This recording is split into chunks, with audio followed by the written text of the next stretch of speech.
La importancia que reviste el control de los recursos que maneja cada entidad no creo que sea un asunto del que haya que convencer a nadie a estas alturas.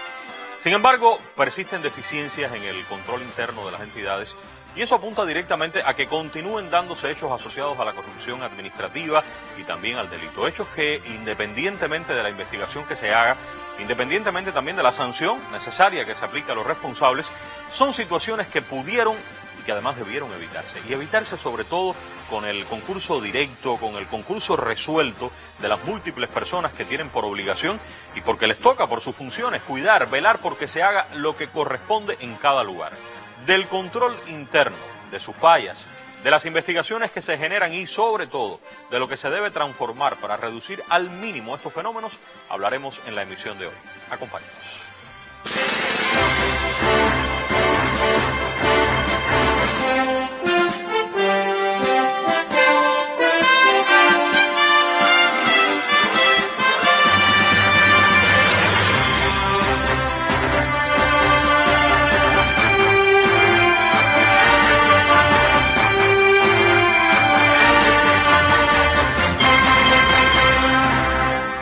Y a propósito de este tema, hace algunas jornadas decía el órgano oficial del Comité Central del partido, anunciaba el desarrollo del pleno del Comité Central, va a ser este fin de semana, y entre los temas fundamentales, así dijo el órgano oficial del partido, se incluye lo relacionado con la prevención y el enfrentamiento a la corrupción, el delito, las ilegalidades y las indisciplinas sociales, fenómenos que atentan contra el bienestar social y las conquistas sagradas de nuestro pueblo y que exigen una batalla que requiere la participación consciente de todos. Desde los medios de comunicación asumimos que el todos nos incluye y por eso estamos aquí y hemos invitado en la jornada de hoy a varios ponentes de instituciones que tienen una incidencia directa en este asunto. Doy la bienvenida en primer lugar a uno de los vicecontralores generales de la República. Un placer que usted nos acompañe. Bienvenido a Hacemos Cuba por primera vez. El placer es nuestro. Muchas gracias por la posibilidad de estar acá, intercambiar sobre estos temas y aportar a nuestros televidentes. Bueno, para nosotros también, Darlan Dalmau, decía, es vicecontralor general de la República. Un gusto recibir por primera vez también al máster en ciencias, coronel Felipe Oliver García Sariego, jefe del órgano especializado de enfrentamiento a los delitos contra la economía de la Dirección Técnica de Investigaciones. El DTI, dice todo el mundo, aunque es la DTI, porque es una dirección, siempre me gusta aclarar. Coronel, bienvenido por primera vez al programa. Muchas gracias también por la invitación y la posibilidad de tener este contacto con nuestro pueblo. Y nos acompaña también por primera vez el especialista Luis Pérez Morales. El fiscal Luis Pérez Morales es el jefe de la Dirección de Procesos de Verificaciones Fiscales, concretamente de la Fiscalía General de la República. Un placer que nos acompañe. Muchas gracias, Humberto, por la invitación. Primera vez en el programa. Primera vez para los tres, pero tienen amplísima experiencia en el tema del cual vamos a hablar. Bueno, la responsabilidad, lo está diciendo el anuncio del Pleno del Comité Central, lo reafirmamos. La primera responsabilidad con los recursos de cada lugar es de los que están en ese lugar.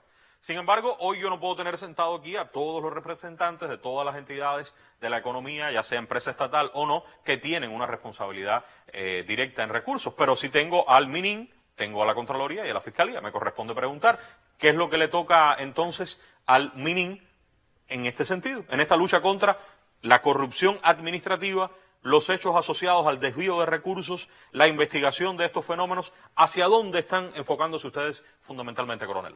Bueno, reiterada la invitación que nos hiciste. Nos parece que lo primero que debemos decir es que el Ministerio del Interior tiene un sistema ministerial en el que participan diversos órganos, cada uno de sus misiones y funciones, que permite articular, primero, el descubrimiento, o sea, la detección de esas manifestaciones, de esas conductas, de esos indicios primarios que existen. Sí. Segundo, la investigación ya de los hechos, como cuando ocurren, cuando los vamos ya encadenando en esa investigación. Y finalmente, en la actividad también que tienen de las funciones de control estatal que tiene el Ministerio del Interior. Por solo citar un ejemplo, Humberto, que tiene mucha relación con el tema, hay órganos que están por normativas, tienen funciones estatales en el Ministerio del Interior. Uno de ellos, por ejemplo, es la especialidad de protección, que tiene mucha relación con toda la actividad preventiva de los sistemas de seguridad en las entidades y por lo tanto tienen un papel en esto también ponderante. Si yo pongo un policía o un oficial de la DTI en cada empresa de Cuba, ¿resuelve el problema de la corrupción administrativa?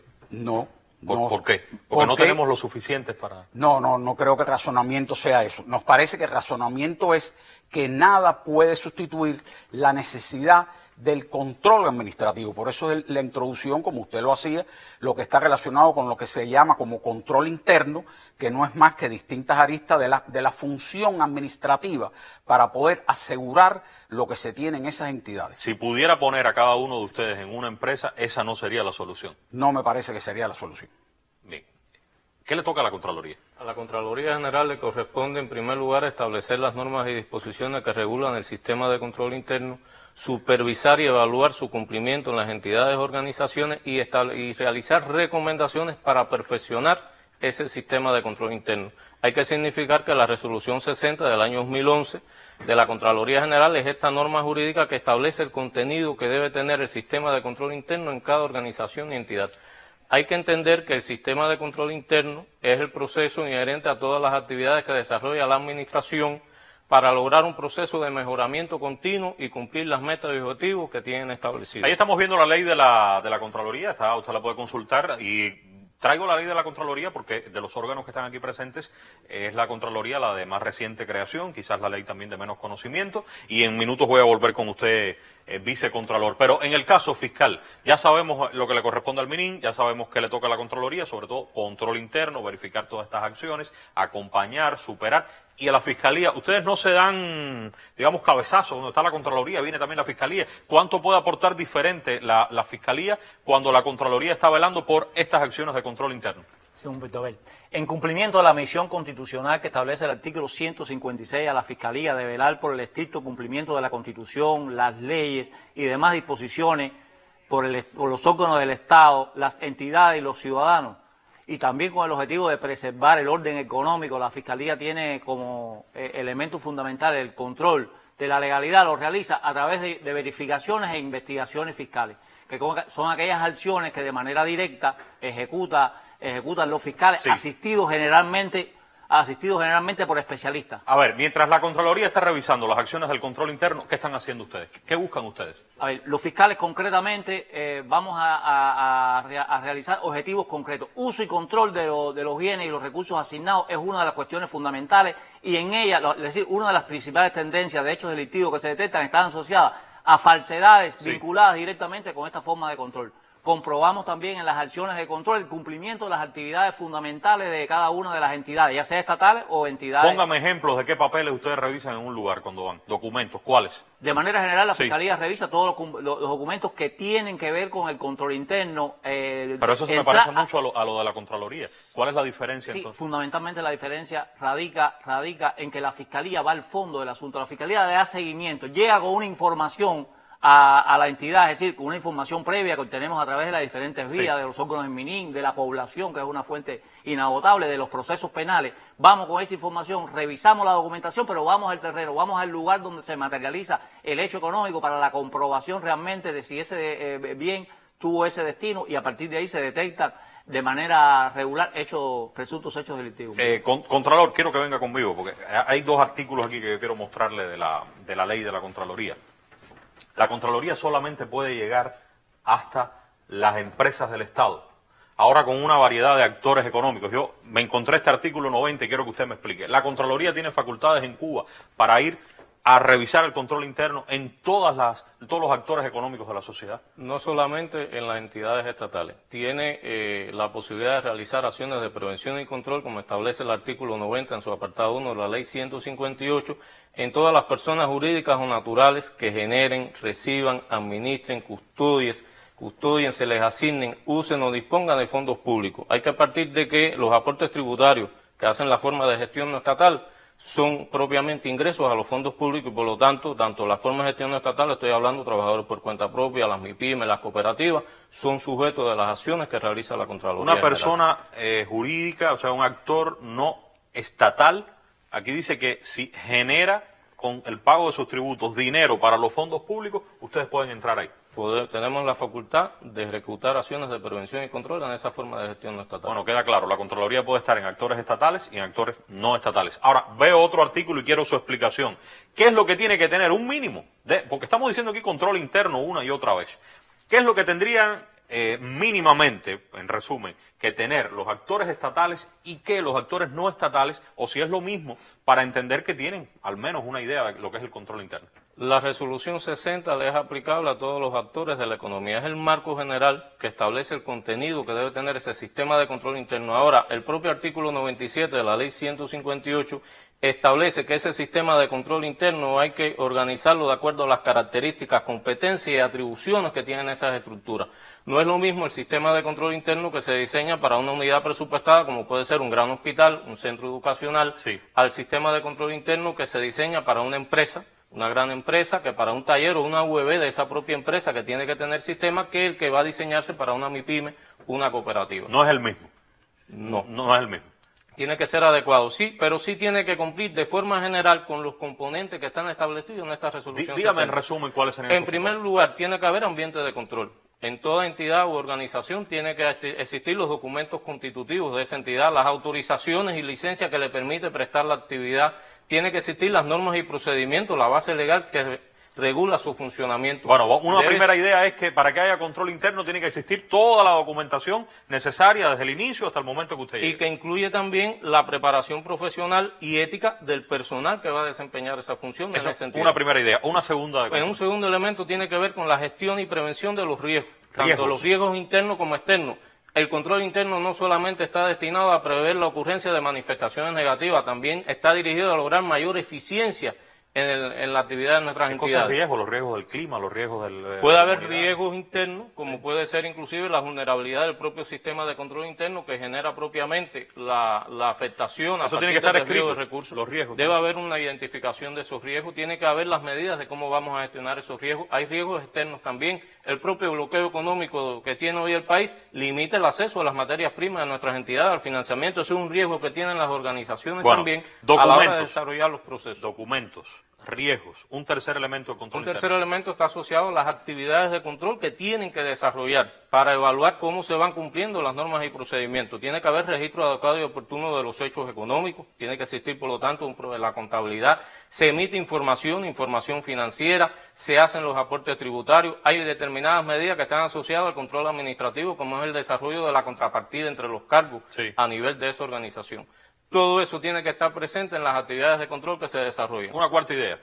Un cuarto elemento es el componente información y comunicación. La información es fundamental para la toma de decisiones en cualquier proceso de dirección, pero no solamente está asociado a la toma de decisiones, es también la información, la comunicación al público interno, a los trabajadores, al colectivo y al público externo, que son los clientes de esa organización. ¿Y un quinto elemento? Un quinto elemento es el componente de supervisión y monitoreo, porque si bien se desarrollan actividades de control de forma integral, hay que estar evaluando por parte de la administración cómo se han cumplido todos esos procedimientos para hacer las rectificaciones que correspondan. Gracias, vicecontralor. Le invito a que tome asiento. Yo veo que eso es muy complicado. Veo que es complicado y me pregunto si realmente existe la suficiente preparación y la responsabilidad de quién es de aprender todo esto en cada una de las empresas de este país, estatales, no estatales, sí. Humberto, nosotros acotar que la Contraloría General ejecuta acciones de control propiamente, donde identifica un grupo de deficiencia en ese sistema de control interno, a partir de lo cual se elaboran planes de medidas para atacar las causas y condiciones,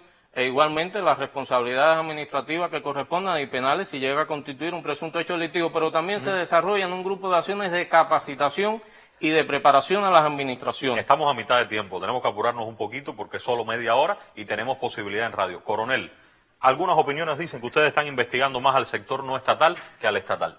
Ustedes están muy enfocados en las MIPYMES. Explíqueme esto, ¿eso es verdad? Tampoco estoy de acuerdo con eso. ¿No está de acuerdo? Segundo, no está de acuerdo. Exactamente. Me disculpa, pero es el segundo que no estoy de acuerdo. Le voy a razonar por qué. A ver, primero, sí, nosotros tenemos que darnos cuenta que hay un elemento muy importante cuando hay un actor económico no estatal en una concertación, en una operación comercial, en una contratación con alguien del sector estatal. Y es que la única forma que se puede convertir el presupuesto del Estado de asientos contables que existan en distintas cuentas a dinero en efectivo es cuando media precisamente un actor privado. Ello nos hace la importancia de visualizar ese fenómeno, pero la mayor responsabilidad recae precisamente en quien debe custodiar y cuidar el presupuesto del Estado, o sea, en la parte estatal. O sea, usted está diciendo que en la relación de la empresa estatal con la forma de gestión no estatal es que el dinero que está en un numerito que aparentemente no se ve, se convierte en dinero que suena y que llega al bolsillo de alguien. Es así. Pero eso es legal, ¿no se puede hacer? Claro, lo que pasa es que es la forma en que suceden algunas de las manifestaciones que hemos visto de ilícitos, cuando hay concertación con algunos hechos de corrupción en esas relaciones que ocurren, cuando existe un favorecimiento, cuando no hay la debida contratación y la debida licitación para los negocios, ocurre eso. ¿Ustedes están revisando eso en las verificaciones fiscales? Si me permite. Adelante. La Fiscalía, a pesar de que, como explicamos al inicio, dentro de los sujetos propios para realizar las verificaciones fiscales están las personas, es decir, los sujetos de gestión no estatal,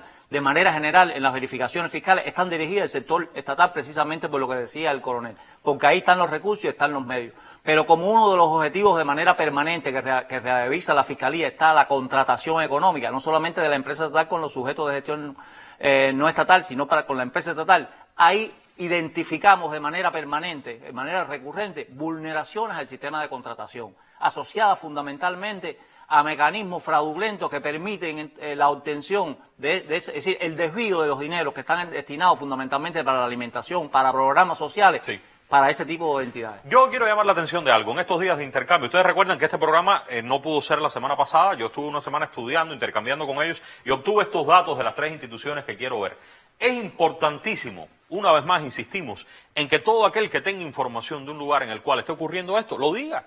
Ya puede ser de forma anónima, ya puede ser diciendo su nombre o no, porque fíjense en estos datos, de enero a mayo del 2024, nada más en estos 5 meses del año, el 58% de las denuncias de estos temas que llegaron al MININ, cuando el MININ comenzó a investigar, era verdad lo que estaba diciendo la población.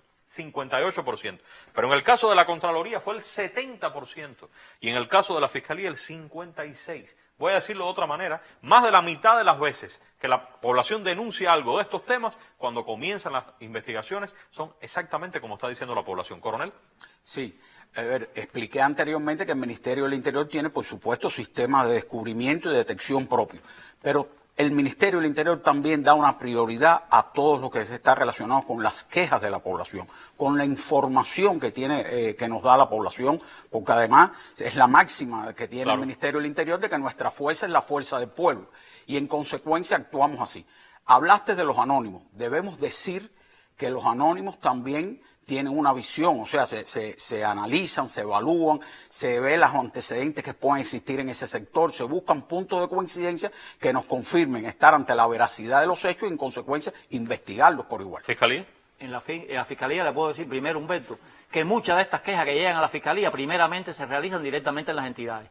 Y por superficialidad de las direcciones de las entidades, por subestiman a veces la información, no la investigan y entonces llega a la Fiscalía. La Fiscalía entonces evalúa la objetividad, la calidad de la información y a partir de ahí decide si decide ejecutar directamente la acción de control, es decir, la verificación fiscal o la gestión a través de los órganos superiores de estas entidades para que realice la investigación a través de requerimientos. ¿Qué les da más resultado? ¿Hacerlo ustedes directo o enviarlo al propio órgano? Realmente, de manera directa, los resultados de manera directa son mucho más efectivos, pero hay que decir, Humberto, que ese 56% de manera general es a partir de los requerimientos que realiza el fiscal. El fiscal no solamente hace el requerimiento, sino que controla el resultado en los casos que existe inconformidad porque no se profundizó en los temas que realizaba la denuncia, se devuelve y en muchos casos la Fiscalía decide realizar directamente la investigación. En la Contraloría el número es muy alto, el 70%. El 70% de las investigaciones ya concluidas arrojan con razón o con razón en parte en la evaluación de los temas denunciados. Para la Contraloría General es fundamental la actividad de atención a la población. Ha sido abordado por otros colegas nuestros acá en otros espacios de Hacemos Cuba. En primer lugar, es un deber constitucional que tenemos investigar y dar respuesta a la población. Y en segundo lugar, es una fuente de información que tenemos de irregularidades que pueden estar ocurriendo en entidades y a partir de esa denuncia oportuna de la población podemos investigar y cortar determinadas cadenas delictivas de debidos recursos. No solamente la información de la población la obtenemos por esta vía. En las acciones de control que ejecutamos, pongo el ejemplo del uso y destino del presupuesto del Estado, cuando vamos a verificar no solamente verificamos documentalmente qué destino tuvo un presupuesto, por ejemplo, para la reparación de una escuela, también hay interacción con la población para conocer si ha habido realmente el uso adecuado de ese presupuesto a nivel de la comunidad. Sin embargo, seguimos viendo ejemplos como este. ¿Recuerdan el de la empresa municipal de gastronomía de Guantánamo? Aquí lo poníamos en la televisión hace unos días, donde se siguen dando situaciones, se siguen dando hechos en los cuales los responsables no hacen lo que les corresponde.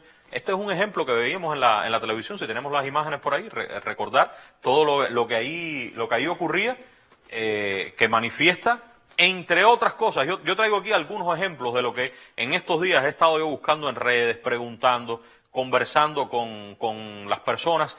Y les traigo 6 ideas para en los minutos que quedan me digan lo que ustedes creen, si están o no de acuerdo. Vamos a ver esas ideas que traigo, que tienen que ver con percepciones que hay sobre el fenómeno de la corrupción administrativa, sobre el fenómeno del control interno. Primero, aquí estamos hablando de que cuando esto pasa, las pérdidas no son de 3 pesos, son pérdidas millonarias y las afectaciones económicas son considerables para el país y para la sociedad. Otra idea que quiero destacar. Existe organización entre las personas que realizan estas conductas. Cuando usted ve casos como este de Guantánamo y otros, se da cuenta que cuando se roba aquí ya se sabe que esto va para acá, que este es el que lo transporta, que el otro es el que participa, este es el que lo compra y este es el que tiene el dinero guardado. O sea que existe una red, una organización entre las personas que lo hacen. Otra idea que quiero compartir. Se aprecia mayor presencia de estos fenómenos en el nivel municipal. Y hay sectores que usted lo oye una y otra vez. Los mismos sectores aquí en esta provincia, en la otra y en la otra. Y hay sectores que se escucha realmente mucho menos. Vamos a ver otras 3 ideas que traigo. Yo creo también que existe un deterioro de la ética en los responsables. Aquí el problema no es solamente económico, es mi percepción, ustedes me dirán ahora. Hay problemas de ética serios, de valores serios, y principalmente en los cuadros, los dirigentes que están en esos lugares que permiten que eso ocurra.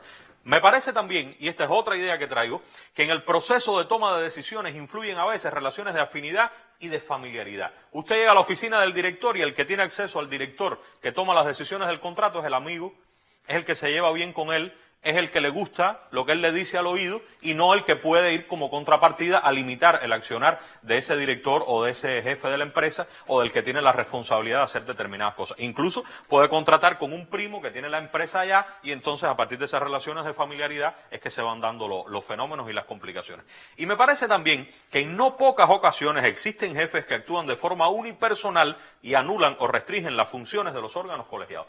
Si hay un comité de contratación, ¿cómo es que el jefe es el único que firma aquello y nadie se enteró del contrato? ¿Cómo es posible que haya una asamblea del sindicato, las organizaciones políticas y que no se debata, que no se analice, que no se cuestione lo que está haciendo ese jefe como el rey sentado en un trono y los órganos colegiados, el colectivo, no participa? Quiero comenzar con usted, coronel, y esos 6 ejemplos que acabo de poner. En esta oportunidad sí coincidimos totalmente. Qué bien.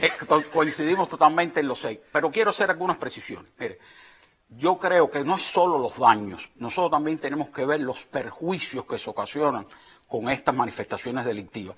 ¿Por qué? Porque no solo debemos cuantificarlo en el valor que pueda tener el producto, sino en los impactos que tiene sobre todo en la población y tiene en programas sociales. Voy a poner un solo ejemplo de temas que se han tratado en el servicio informativo de la televisión, que ha sido, por ejemplo, lo del arroz. O sea, cuando se sustrae el arroz, usted está provocando con esas sustracciones de arroz que el Estado tenga que volver a comprar el arroz que se destina a la canasta básica del país. El daño tiene, además de eso, los perjuicios que estamos señalando y a veces tiene en el tiempo una erosión en ese sentido. Los otros elementos que están ahí también expuestos, nos parece que las principales actividades se están reiterando en el comercio y la gastronomía, en el tema del almacenamiento mayorista de alimentos, en la transportación de mercancías, en las contrataciones sobre todo de obras constructivas y de los mantenimientos, en los niveles empresariales de base, en los niveles presupuestados de base y en el nivel municipio y provincia. Esencialmente ocurre en esos lugares. Entonces a nivel nacional no ocurre nada. A nivel nacional ocurren hechos que son realmente aislados y cuando ocurren tienen todo el rigor de la investigación, de su procesamiento penal, del traslado después a la fiscalía, con ese rigor porque hay que tener claro un principio que es la tolerancia cero ante estos hechos. Incluso mientras más el nivel es, más rigor debemos tener. Más alto el nivel, más rigor. Claro, porque es más responsabilidad.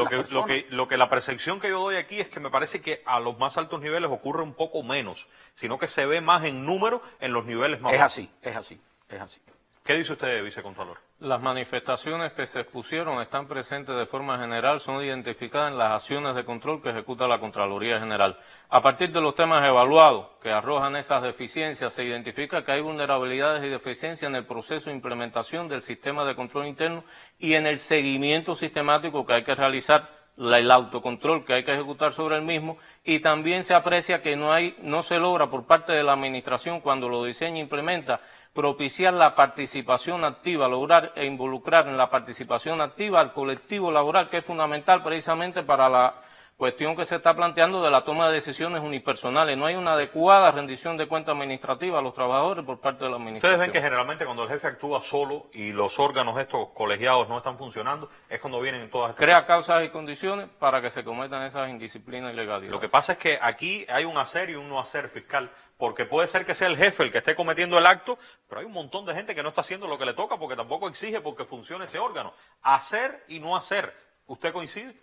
Así mismo es, Humberto, y en el caso de los jefes que por una conducta desajustada o por ser irresponsables no actúan, responden como colaterales. ¿Qué son colaterales? Le corresponden a los jefes. Colaterales. Se resultan colaterales, incluso pueden ser llamados a un proceso penal. Se identifican como colaterales durante la acción de control por concurrir en ellos, es decir, una relación de subordinación directa con la persona, con el infractor primario, y sin participar en este hecho, pero condiciona su ocurrencia a partir de que no controló adecuadamente, no exigió el control, no fiscalizó ese trabajo, y a partir de ello hay un delito establecido en la norma penal que se denomina incumplimiento del deber de preservar bienes en entidades económicas, que a consecuencia de incumplir estas medidas, esta persona, este responsable, que no es directo, es colateral, puede responder por este delito, y es una de las formas también que se identifican en las acciones de control que realiza la Fiscalía. La semana pasada el colega Abdiel Bermúdez estuvo en un lugar donde parece que este lugar está en otro planeta, porque nada de esto es lo que mostraba Abdiel.